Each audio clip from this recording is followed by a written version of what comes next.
which means what? They have no mesentery or anything draped over them. And where are they located? Under the diaphragm. Obviously, they're in the quasi-abdominal cavity and not in the thorax. I'm not testing that the right kidney is slightly lower than the left kidney, but the costovertebral angle is extremely important. So here are a bunch of vertebra, and here are the bottom ribs, and we're actually looking at somebody's back. And I know it's a staggeringly amazing drawing, right? Okay. So where's the costovertebral angle? It's right here and right here, where your bottom ribs end and against the vertebra, right in that spot, that space, that's the CVA, okay? So I want to point out a couple things. So you see the kidneys get their own artery and vein. We already saw, or no, actually we didn't see this. That was in a A&P lab a couple days ago. Inferior vena cava, abdominal aorta, and what do you notice? Well, the ureters go down to the bladder. There's a prostate gland, obviously if it's a male patient. There isn't one if it's not a female patient, and then there's a urethra. The right kidney is a little bit lower, and why? Because we have that ginormous organ you guys just got to taking a test on called the liver, okay? So that's the lay of the land. The kidney is divided into 3 zones.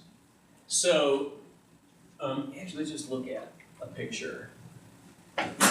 So, bless you. You're welcome. This is the cortex, okay? The medulla is where all these babies are, the renal pyramids. And the pelvis is where all this stuff is, where the filtrate gets collected before it goes out the ureter and then down into the bladder. Does that make sense to you guys? Okay. So we've got arteries. And yes, you have to know the arteries, okay, and arterioles.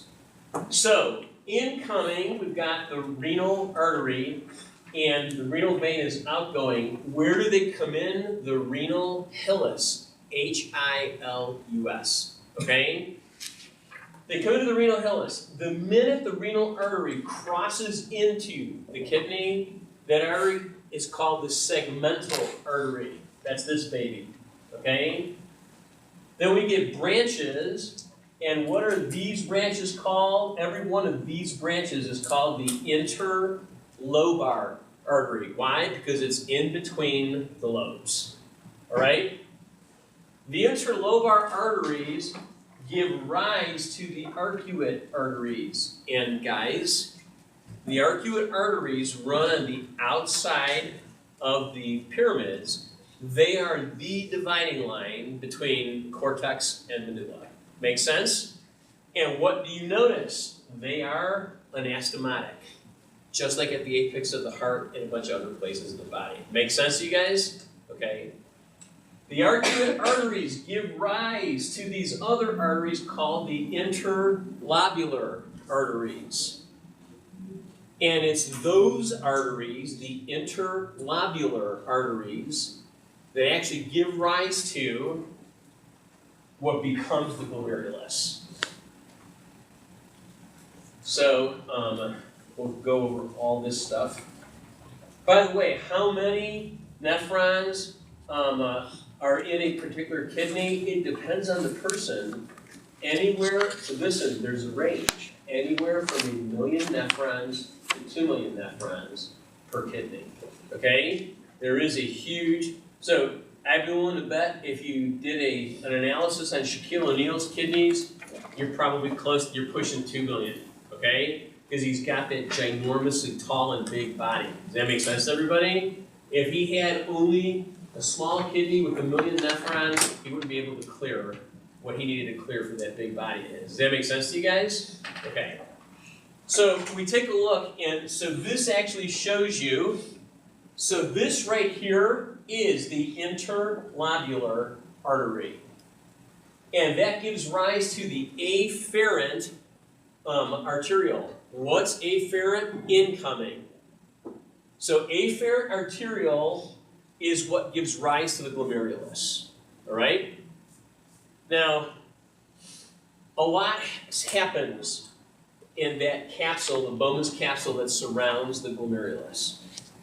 I know that technically you covered this ideally already in A&P2, but I want to go over it sort of broad stroke, not fine line detail, because I want you guys to get what the kidneys do before we talk about when things don't work right, okay? I'm going to go over this a bunch of times, so you don't have to write any of the details down yet, okay?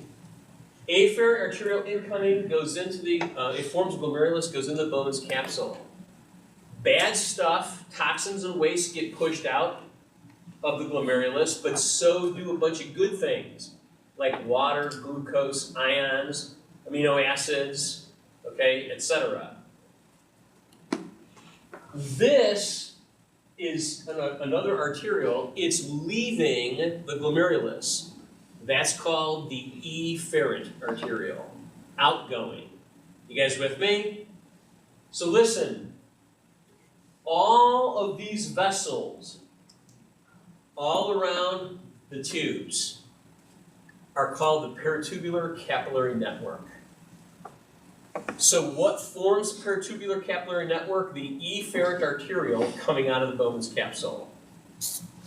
We have a special name for the peritubular capillary network that surrounds the loop of Henle. Yes, it's part of the peritubular capillary network. No, we're not going to call it peritubular capillary network. That would be the wrong answer. It's called the vasa recta. And very special things happen there that don't happen anywhere else. So you guys with me? Incoming interlobular forms the afferent arterial that forms the glomerulus. Outgoing is the efferent that forms the peritubular capillary network. And then the vasa recta is part of that, but that's that part of the peritubular capillary network that's only around the loop of Henle. Okay? And very special stuff happens there. Make sense? The other thing that we have is, so Bowman's capsule push a bunch of stuff out, good and bad stuff. It's in the proximal convoluted tubule, the PCT, where most of the good stuff is resorbed. Now listen, I never understood absorb, resorb, what the hell's going on? So here's what's going on. When we say stuff gets excreted, that means at the end, okay? When we say stuff gets pushed out or secreted, it's getting pushed out of blood vessels, and it can get into the filtrate, and the filtrate enters the peritubular, or the proximal convoluted tubule. When we say most of the good stuff gets resorbed at the level of the PCT, what are we saying? We're saying that that stuff goes into the peritubular capillary network. It comes out of the tubes, and it goes into the peritubular capillary network. Does that make sense to you guys? Okay. So then we have the descending limb of the loop of Henle. Now there's slides that say the following, but I'm going to start saying it now and repeat it like a dozen times. The descending limb of the loop of Henle is only permeable to water. Okay? The ascending limb of the loop of Henle is only permeable, for our purposes, sodium, potassium, and chloride. Okay? Now listen, the further we go down in the loop of Henle, we dive into the medulla of the kidney. The further down into the medulla of the kidney we go, the greater the concentration there is of ions. Things become, in the tissue, progressively saltier. You guys with me? We don't use, we do use osmolarity to talk about some things, but we don't use osmolarity, we use osmolality. And what's the difference between osmolarity and osmolality? Osmolality is just a measure of particles, okay? In the universe we all woke up crying in, there's a weird property that water has. and it doesn't cost the universe 1 single ounce of energy. Water naturally goes to that compartment that has more particles than where water is originally at. It wants to dilute everything to make everything equal. Does that make sense to you guys? We take advantage of that very property to do filtration in the kidneys, okay? So, the good stuff gets pushed out here along with the bad stuff in the Bowman's capsule. In the PCT, most of the good stuff is resorbed. In the loop of Henle, the descending loop of Henle, that's only permeable to water. I'm going to show you a slide that you guys probably don't have, and that I will email you guys at some point in the next day or so, okay? And then, as we go up, only sodium, potassium, and chloride can get pumped out, and usually we have to spend a lot of ATP to pump it out. When we finally get to the distal convoluted tubule, it's in the distal convoluted tubule that aldosterone and a bunch of other hormones tend to have their effect, although also a little bit in the collecting duct. All the nephrons, distal convoluted tubules, dump into collecting ducts or collecting tubules, and those babies are uniquely sensitive to ADH, which you will hear called vasopressin. Okay? There are a lot of vasopressors, but if somebody says generically vasopressin, they usually mean ADH. Okay? Yes, sir? Which vessels are they primarily? Collecting duct or collecting tubules, which is the same name for that thing. Right. Okay? So, what happens, before we go further, what happens with the distal convoluted tubule and with the collecting duct / tubule, we do the fine adjustments to sodium, potassium, chloride, protons, H+, the acidity, the bicarb, and the water. So most of what happens in the glomerulus, in the Bowman's capsule, and the PCT. Everything else is fine adjustments unless we have massive need to get rid of water or to retain water. Does that make sense to you guys? Okay, cool. So, renal blood supply, we talked about that. There you go. That explains what I just said about it. Yeah, Jerica? Sorry, can you put on the slide numbers? Oh! Doggone it. Yeah, Sorry. No. Bless you. Thank you.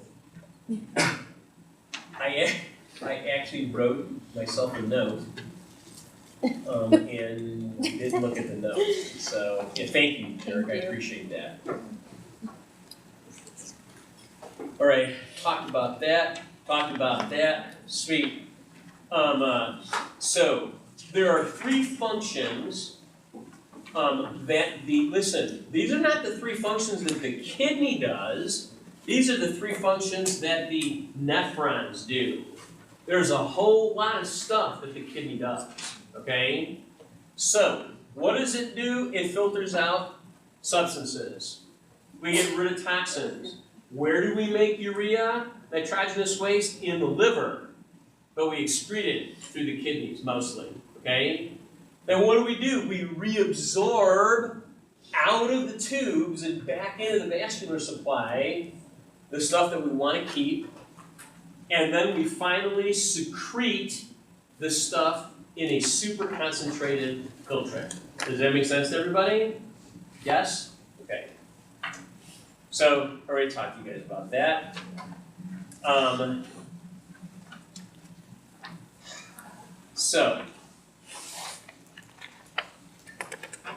The glomerulus is just a capillary bed, but it's unlike any other capillary bed in the body.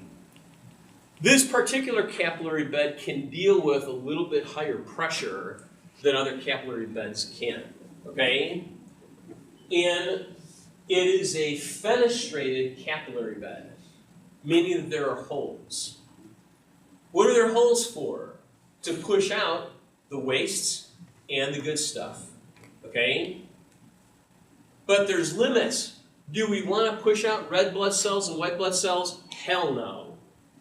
We do push out some proteins, but they're super small proteins. If we're honest, they're really just small polypeptides, what we call them proteins. Big proteins are not supposed to escape. Does that make sense to you guys? That's why we have holes to keep in the certain things we don't want leaving, but to be able to push out the other stuff. We have these things called podocytes, and they are like if you go through certain hoods in Albuquerque, and actually I guess anywhere in New Mexico, and I've actually never seen this. I grew up in the hood, I've never seen this anywhere except for in New Mexico, and I'm sure it's elsewhere, where you see people have bars on their windows, okay? Yep. Right. Okay, that, when I grew up in the hood, okay, it's just weird. So, what are those bars? They're podocytes. They're the complete analog of podocytes. They are there as a fail-safe mechanism to bar the really big stuff. If for some reason the capillary bed goes to hell, pathologies, hopefully the podocytes aren't equally as harmed, and they'll trap things that are big, like what? Red and white blood cells and albumin. Because if we lose red and white blood cells or albumin, we have all kinds of problems. Does that make sense to you guys? Okay. Does it push it back in? No, it pushes out. Does the podocytes push stuff back in? No, it's like bars. So it prevents, the thief from coming in. It prevents the albumin from going out and red and white blood cells from going out. Doesn't push them back in, prevents them from going out. Hopefully they slash around and continue going where they're supposed to go. Does that make sense? It's a good question. So if you have a bad strep infection that you didn't take care of, or an A strep infection that you didn't take care of with antibiotics, or you waited till after the 5th, 6th day to go get antibiotics, it's going to park itself somewhere. Where's one place it can park itself? In the kidneys. Sapna had to leave, and when she's talked about it with the class, Sapna, who sits in the front at the end of your guys' row, she lost her kidneys precisely because of that. She didn't know she had strep, and she grew up in India. Okay? So, her kidneys were affected, and what happened? We formed immune complexes, and it completely destroyed her glomeruli. The podocytes, the whole shit. Okay? And so she had to get renal transplant. Does that make sense to you guys? Okay. So, everything that's good, and not everything, the small good stuff and the bad stuff gets pushed out in the bone's capsule. All of the glucose and amino acids and proteins and vitamins, the smaller molecules that get pushed out, get resorbed at the level of the PCT. What the hell does that mean? It means they get pulled out of the proximal convoluted tubule and they go back into the vasculature. What vasculature? Peritubular capillary network. Make sense? Okay. Most of the water and some of the ions get resorbed also there in the proximal convoluted tubule. Oh, yes, you should know for sure that it's cuboidal epithelium. Okay? I want you to know that. So, what do you notice here? Look, don't miss. Those of you who don't care about your serum glucose levels. Jim, I don't have any sweets at all. You eating fats? Yeah, here he goes again, Thursday night. So, in order to get glucose, which we don't want to lose, in order to get glucose to go back in, it's co-transported with what? Sodium. Just like happens in the small intestine. Okay? Uh-oh, I got that one wrong, Jim. Relax. Okay? Here's the deal. Every molecule of glucose that we get resorbed out of the PCT back in to the peritubular capillary network, we have to take a sodium in with it. Okay? If you have excessive glucose, that means you're taking in excessive sodium back in. Does that make sense to you guys? Okay. Loop of Henle, I already told you about it. And pause from this slide. So I'm going to shrink that. Okay. Sorry. Hopefully I'll get the right thing here. So. You guys don't have this. I don't think you guys have it, right? No? Okay. I will definitely email it to you guys. It's actually the best slide that I've ever seen to explain what the hell the countercurrent exchange mechanism is. And, you know, I actually didn't know, I never understood the kidneys until I went to talk to my pathology professor in medical school. I didn't understand any of the lectures on it, and I was like, oh shit, I'm not gonna be a doctor, I'm gonna fail. And so I went to his classroom, attached to his office attached to the classroom, and he sat down and he explained it to me, and I was like, wait, it's that easy? All these years of not understanding, so I'm hoping that after I get through talking the next few minutes, you guys get it too, okay? So, descending limb of the loop of Henle, only permeable to water. Ascending limb of the loop of Henle, only permeable to ions, okay? And the ones of interest are specifically sodium for us, okay?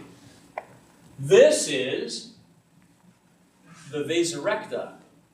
So this is going this way, that's going that way, counter current exchange mechanism. They're going opposite directions, right? So what's going on here? So as we go deeper in the medulla, it becomes saltier, right? One of the things we're hoping to do with the filtrate is get rid of excess salt. Not that we're going to excrete, we want to reuse as much of it as we can to do what? Two things. Restock the salt gradient here. So we have to pull the salt out. Does that make sense to you guys? Well, how the hell do we do it? We use ATP to burn it because it becomes hypoosmolar and hypoosmolar as we go up. That's okay. We need to have as much salt in the interstitium of the kidneys as possible to do what we do.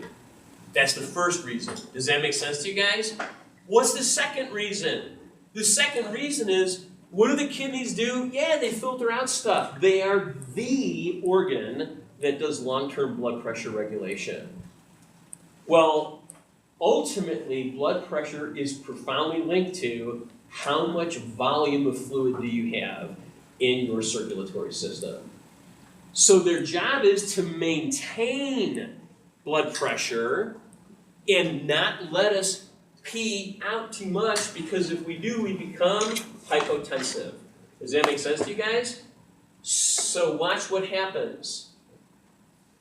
We're pumping salt out. Where's the salt going? Part of it to restock the interstitium here. And what does that do? That woos the water out on this side. Then some of that salt goes into the vasorecta. Where does water always go? Where sodium is. Okay? So what's the first reason for pumping salt out of the ascending limb of the loop of Henle and burning a lot of ATP to do it? Restock the interstitium, because that helps to woo the water out of the descending limb of the loop of Henle. The second reason is because some of that salt that comes out goes back into the vasorecta, and the water that we wooed out of the descending limb no longer stays in the interstitium. It follows the sodium where? Back into the vasorecta, and we conserve water loss. That's it. Does that make sense to you guys? That's literally it. There's nothing else there. Okay? So does that make sense to you guys? Sweet. Thank God. For real. I absolutely flipping hated renal units. I never got what I just said to you. And this slide is shit. It's from your book. Because it doesn't show you, it's like, yes, two separate systems, but they don't work unless they're together. Okay? So, distal convoluted tubule. So what do we do there? We fine-tune things. It's at the distal convoluted tubule that certain hormones have their impact. Like what? Aldosterone. What does aldosterone do? Remember, it causes salt retention. Right? Why? So we can build the water compartment. Wherever sodium goes, water follows, right? So if our blood pressure goes down, the kidneys say, oh, I need to retain salt. Instead of letting it sit in the distal convoluted tubule and get excreted with the filtrate, I want to pull it back into the vasa recta because then water is going to follow it. So where do I pull it out? At the level, mostly, of the distal convoluted tubule. Does that make sense? So remember in the cardiac unit, we talked about the renin, angiotensin, aldosterone cascade. That's it. Oh, and angiotensin 2 also stimulates the retention of salt so that we can also retain water. Make sense? Okay. Oh, where does, and we talk about atrial natriuretic peptide. Where does that work? That also works at the distal convoluted tubule. What does that do? Hey, don't flipping retain salt. Get rid of it because wherever sodium goes, water will go. Make sense to you guys? Okay. Collecting duct. So where are they in the medullary pyramids? Excuse me, and they have two types of cells. The first kind is the principal cells, and those are the ones where ADH works. And what does ADH do? Remember, aldosterone is the saltwater hormone. We retain sodium, water follows. We retain water. ADH is the freshwater hormone. What does it do? It inserts gigantic molecular, sewers, if you will. Okay? Sewer caps and sewers. It opens them up. Where does it do it? The principal cells in the collecting tubules, and it causes water to gush back out of the filtrate, out of the collecting tubule, back into the interstitium, and where is it going to go? Back into the vasa recta, and therefore into the circulation. Does that make sense to you guys? Okay. Guys, here's the deal. As healthcare professionals, and certainly as nurses, one of the two big things you're going to be doing is observing and watching and maintaining a patient's hydration status. Okay? That's why you have to understand this, big time, okay? Then the other kind of cell that's there is the intercalated cell, and believe it or not, that's where acid-base regulation happens in the kidneys. So, there are many different things that contribute to filtration, glomerular filtration rate, okay? I don't care about the physics of it. You guys know the dance between oncotic and osmotic pressure, or hydrostatic pressure. Hydrostatic pressure pushing out, osmotic or oncotic or colloid pressure retaining in, and there's also the pressure that's in the bones capsule, but I don't give a crap about that, okay? What's the normal GFR? Listen, not for a 56-year-old, I'm 56. The GFR we say is 125. Yeah, those were the days, okay? I mean, you guys, yeah, but not in old farts like me, okay? So, a complicated stupid picture, sorry. Now,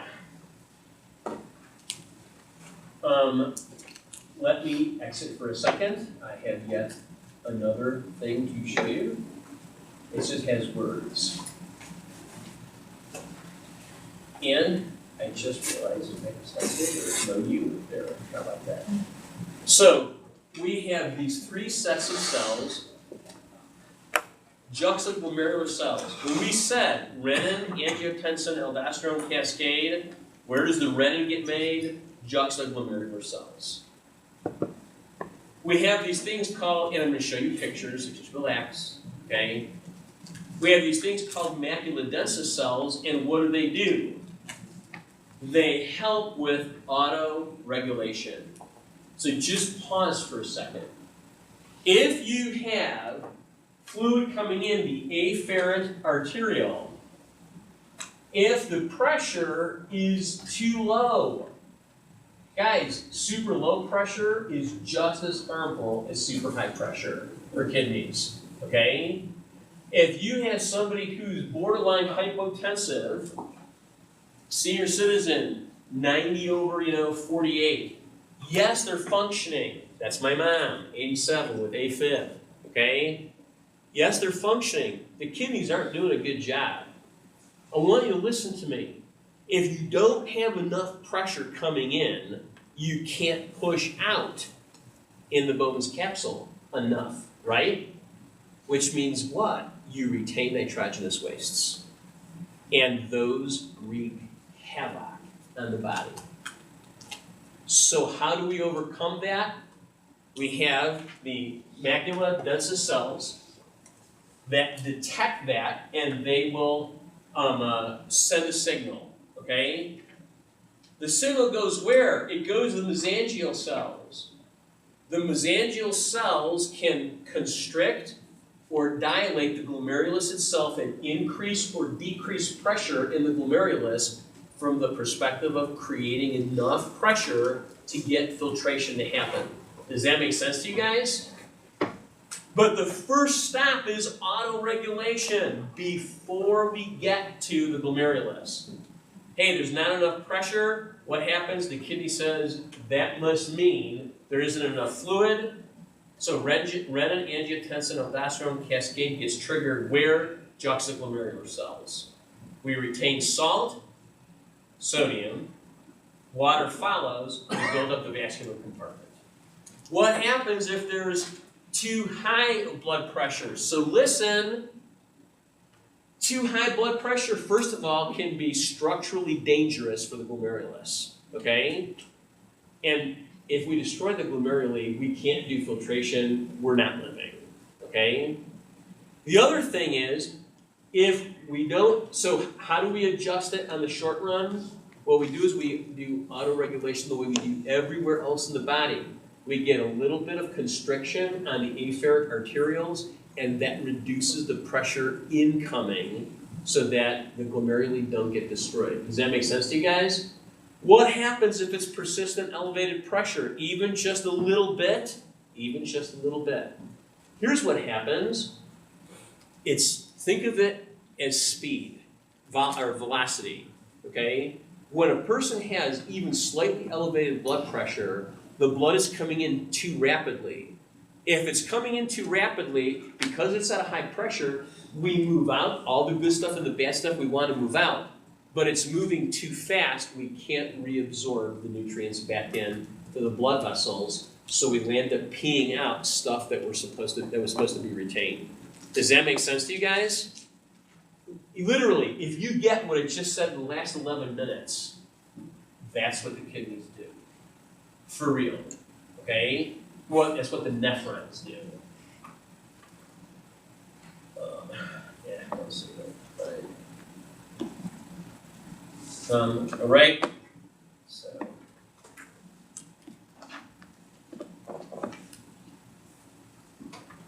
I already explained it to you. The tubuloglomerular feedback, I explained that to you. By the way, I want to ask you a question. So when sodium goes out, what happens to potassium? It gets retained. When sodium is retained, what happens to potassium? It gets excreted. Wait a second, Jim. That means when you give somebody diuretics, good anticipation. You end up screwing with their electrolyte balance for the rest of their lives. So there are times where you have to give potassium-wasting diuretics, and then you have to change and give them potassium-sparing diuretics, and then you have to go back. And if you don't do it right, or if the patient doesn't come in frequently enough, or if they eat chips or bananas or grapefruit or all kinds of shit that you tell them, you're not supposed to do this, and they don't listen, then what happens is they land up completely harming their electrolyte balances to the point where there can be encephalopathies and problems with the heart. Does that make sense to everybody? So what's the point? Don't screw with your kidneys. Yeah, Cheyenne? Potassium, here's the deal. Potassium and sodium go opposite directions. That's the easiest way to remember it. So, check this out, guys. I'm a dork. I love this shit, okay? Look at this. Afferent arteriole coming in to do what? Form the glomerulus, where it's going to push out goodies and bad stuff. Efferent arteriole, that comes out to form the peritubular capillary network. What is right by it? Holy crap, the distal convoluted tubule. So what's going on? Real-time analysis. There are chemoreceptors, there are baroreceptors, there are mechanoreceptors. What's the content of the acid? What's the content of the salt? What's the hemoglobin concentration? What's the oxygen concentration? What's the incoming blood pressure? All of that goes on, and guess what? Every time you eat shitty food, here he goes. Every time you drink energy drinks, pre-workout stuff. Every time you drink caffeine. I had caffeine today. Don't load up it. Okay? I would not be here right now if I hadn't had a lot of caffeine today. But every time we put that stuff in our bodies, oh yeah, when I go home, vino. Okay? Every time we put that stuff in, we're causing potential temporary problems with our kidneys. If you are obese, or if you are a borderline, whatever the hell that means, or a pre, whatever that means, diabetic, or a diabetic, guess what? Your kidneys are being harmed as you're sitting here in class. Okay? That's reality. And this is an amazing mechanism, but it goes to hell when you don't treat it right. Okay? So, I already told you about glucose and amino acids. I've heard about that. Role of mesangial cells, I told you. Okay? So they can constrict what? The glomerulus. Or they relax. And by constricting, or if they constrict, they reduce surface area. Listen, what do mesangial cells do? If they constrict, they reduce surface area where? In the glomerulus, which reduces filtration. If they relax, the glomeruli get a little bit more dilated. That increases surface area. That allows greater filtration. Does that make sense to you guys? So we have mechanisms outside for constriction and inside the glomerulus to deal with low and high blood pressures. Make sense? Okay. So when we say that things cross, like, things come out of the proximal convoluted tubule, it's one thing to say that they come out of the lumen. It's another to say, well, where the hell they go in order to be able to get into the blood vessels. There are only two routes. One is across the cells, that's transcellular. Okay? I am here to tell you that the transcellular route is, for the most part, ATP dependent. So you usually burn a lot of energy to do that. The paracellular routes, that's just going through the tight junctions in between the cuboidal cells. That is simply down concentration gradients, passive diffusion, don't need any ATP to pull that off. Make sense? Okay. Already told you, the only takeaway from this slide, I already told you what you needed to know, don't need to know SGLT2. So, with normal GFR, in a healthy kidney, say the 30-year-old, where it's 125 milliliters. What do we have here for glucose? What's the load? The most a healthy kidney at 125 GFR, the most that we can tolerate is 180, okay? That's the load. Now, we all know that the body's got all kinds of accommodating mechanisms, but the minute somebody hits 300 or higher, that's when you have glucosuria. And what is that? That's when you've got sugar in your pee. Are you supposed to ever have glucose in your urine? Never, right? So, what does that mean if you have a positive glucose urine test? That means you're floating, you hit a serum glucose level of at least 300. Okay? Just a little FYI. All right? So, I just want to point this out because it's cool. You'll notice, so there's a co-transporter to pull this in. Got to have sodium coming in with the glucose. Why would the sodium want to come in? What drives the sodium to come in? This sodium being ejected because of burning of ATP. That's called secondary active transport. Okay? There are only a few places in the body that happens. So you're burning ATP because you want to pump out sodium here. But one of the reasons why you're pumping out sodium here is so that it can come in here and co-transport glucose back in. So it costs ATP to do that indirectly, secondary active transport. Does that make sense to you guys? Yes? Okay. Kidneys, obviously, we get rid of, if our blood becomes a little bit too acidic, we get rid of the extra protons through the kidneys. But we do this thing with bicarb. Listen, you know how with bicarb, how do we make it? Right? So the cells give off carbon dioxide as a byproduct of cellular respiration. And we can't transport it as gas, so we convert it into bicarb with carbonic anhydrase in the red blood cells, right? And then when the oxygenated blood gets to the pulmonary vasculature, the exact reverse happens, and bicarb gets converted into CO2 gas, and we blow off CO2 gas when we exhale, right? Exactly the same process happens in forming bicarb as a buffer in the blood in the kidneys. So, just know that. This slide shows it. How do we get bicarb effectively into the blood when we've excreted it as one of the goodies into the Bowman's capsule? What we do is we convert it into gas in a lumen, pull it in to the cell, and make it bicarb there, and then jet it out so it can go into the blood. Does that make sense to you guys? It's exactly what happens with CO2 in the cardiovascular system. Make sense? Okay. Obviously, wherever the hell potassium goes, sodium goes the other direction. I already told you guys about that. I'm not rushing by doing this. I actually gave you guys almost everything that this chapter is about in my demonstrative frothing of the mouth, loud nasal voice for like the first 30 minutes of lecture.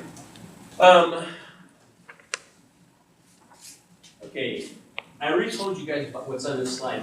What's on this slide? Pressure diuresis. Have you ever noticed that family member, that loved one, that patient where you work, who pees a whole lot, who's got high blood pressure? That's the kidney's way to try to lower blood pressure. Does that make sense to you guys? When we give diuretics, what are we doing? We're getting people to reduce their vascular compartment. Does that make sense to you guys? Okay. Why is it built up? So listen to me. Does that mean that if I eat lots of salty food, wait, after these classes, you still eat salty food? Yes, Jim. Yes. What? Yes, that's good.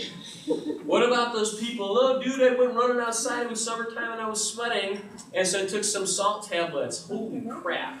Really? Well, you're supposed to have that. No, you're not. Get flipping, Powerade or G2 or whatever. But they have, well, get the dietetic one. Well, but those are bad. Come on, guys. Okay? If you're exercising so much that you actually can put a Powerade in your body, mazel tov. Okay? The bottom line is, though, that all the salt that you know what? It takes literally like 3 weeks to clear a tablespoon of salt. Literally 3 weeks. Just think about that for this weekend. Okay? Antidiuretic hormone, we talked about it, not saying any more about it. Okay, they're the aquaporins, Yahoo. We talked about aldosterone and angiotensin 2 and the natriuretic peptides. I don't care about neurodanlantin or the guanylin stuff. Okay? Diuretic agents. So, what do? So, there are different classes of diuretic agents. I was going to email you guys today. I have an amazing hit up on all the different diuretics that are given. But I think I'm going to probably not email that to you guys until maybe like the semester is close to an end. Because I don't want you, I'm not going to test you on them. And I know somebody's not going to believe me and spend time studying on them. Okay? But there are osmotic diuretics. Think about it. What's the single easiest way to get somebody to lose fluid? Keep the filtrate super concentrated. put huge osmotic gradient there. What is that going to do? It's going to prevent the water that's in the filtrate from leaving and going back into the vasculature. Make sense? Okay. ACE inhibitors, what do? They stop the renin-angiotensin-aldosterone cascade from being effective. Make sense? Okay. Loop diuretics, what do? They stop in the ascending loop's ability to pump out sodium and potassium and chloride. There are these very powerful diuretics that cause all kinds of problems. Thiazide diuretics, and what do? They block sodium reabsorption. Now listen, if they block sodium reabsorption, what are they doing? Causing massive potassium retention, which has long-term problems, okay? And then we have the aldosterone blocking specific, aldosterone blocking agents, where there are many more than these. But why do you give those? They're potassium sparing, okay? What are the other things that the kidneys do? Well, we already talked about erythropoietin, right, in the cardio unit.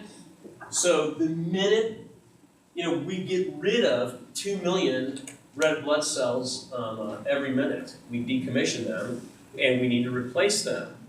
So we need a message, a hormonal message, to go to the bone marrow so we can get erythropoiesis, right?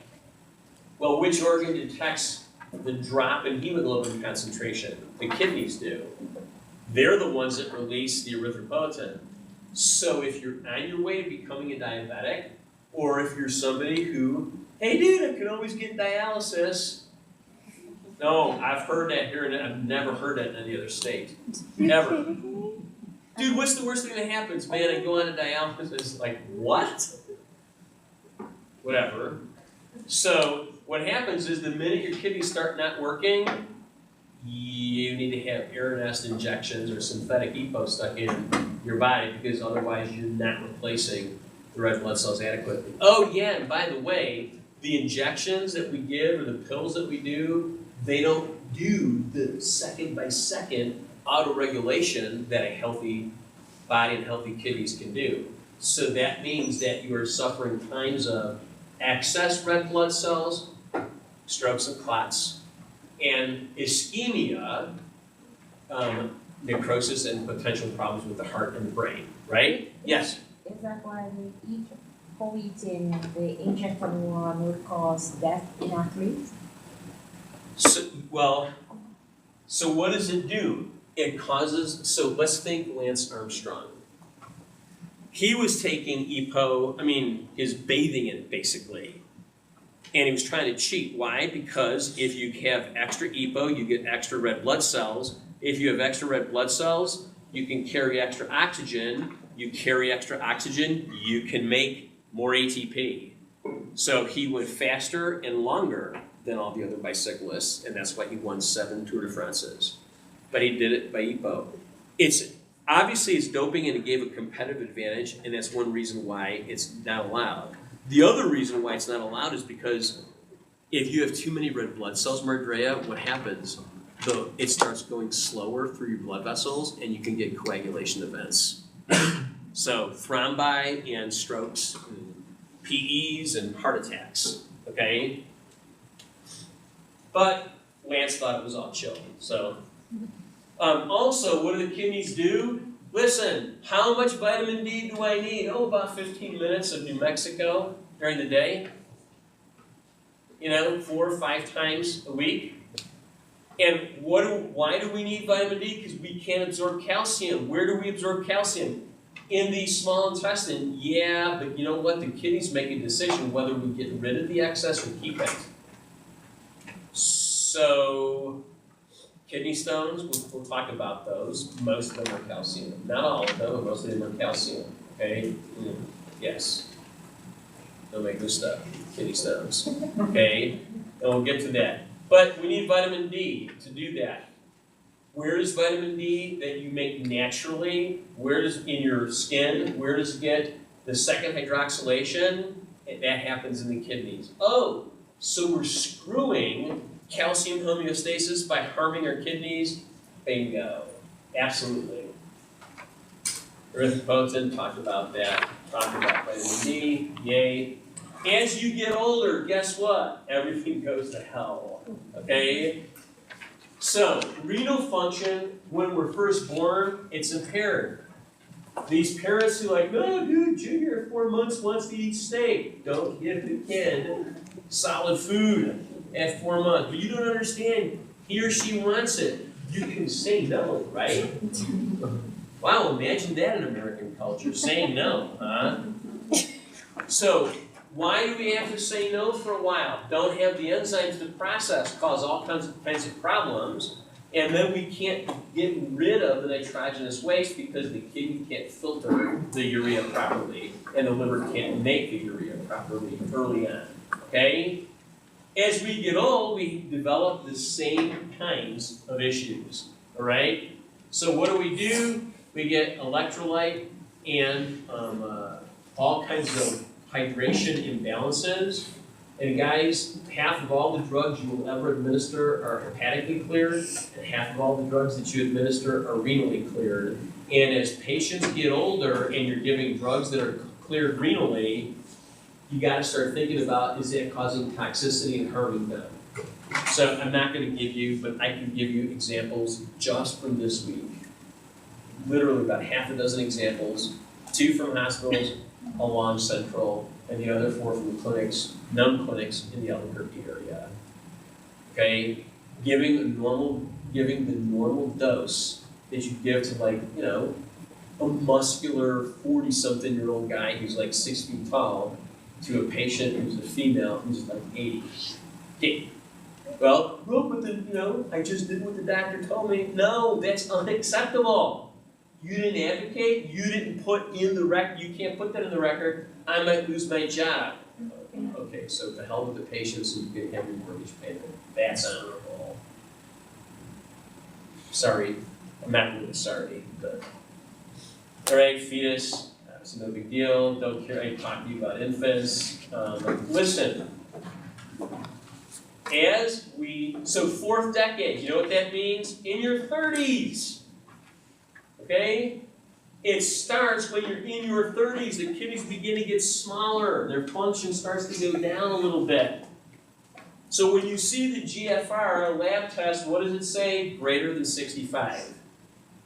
What are we really saying by saying that? First of all, you don't need 2 kidneys. All you need is 1. If you have 1, it usually gets a little bit bigger to do the extra load. Does that make sense to you guys? Okay. But they still start getting smaller. And you know, the 65, I'm telling you guys, when you see that on a blood test, no one's actually measured your GFR.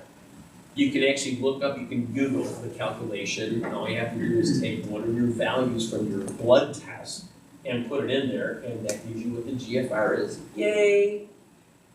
There's a way to actually measure the GFR, and it's only done when you think something seriously is actually going on. What about BUN and serum creatinine? Absolutely worthless measures unless something's seriously wrong. You don't see BUN or serum creatinine levels ever go up or down unless there's something dramatically going on, okay? So I'm in my 6th decade, arcing towards the latter third of my 6th decade. I'm in my 50s. So what does that mean? Guess what? A bunch of my kidney function isn't what it used to be, okay? So we're still happy if it's greater than 65. So mine's probably like 67, 70, 72, whatever. Yay. What does that mean? That means I shouldn't be overhydrated. I don't need to drink as much fluid as somebody who's 20 or 30 years younger than me, even with the same amount of workout or whatever, sweat, okay? That also means that if you're drinking booze, ouch, right? You get older, the amount should start dwindling down. But go to that damned bar, or whatever the hell the name of it is, out in Rio Rancho, and guzzle it down, man, you know, with all the geezers, because that's healthy for their kidneys, okay? I'm serious, guys. And I'm totally not putting anybody down. What I'm saying is, bless you, you see somebody my age and older who's slamming, they're harming their kidneys. Their kidneys simply can't deal with the loads. Same with the liver. I don't care about this stuff. We'll see it when we see it. What's the normal? I get people asking me or they email me, well, what's the normal color of pee? Like, you know that. It's not supposed to glow. Okay? So serum and creatinine. So listen, how do you actually measure GFR? You only do that in a patient you suspect has renal damage. You give them this inert molecule called inulin, and inulin only clears fruits. It's benign and it's neutral. It only gets cleared through the kidney. Nothing else happens to it in the body. So you actually can specifically measure its release, and that gives you a very tight, accurate measure of GFR. Does that make sense? And unless you've done an inulin test, the GFR is merely calculated from the equation that you can Google on the web. It's not actually a measure. I don't care about those. Okay.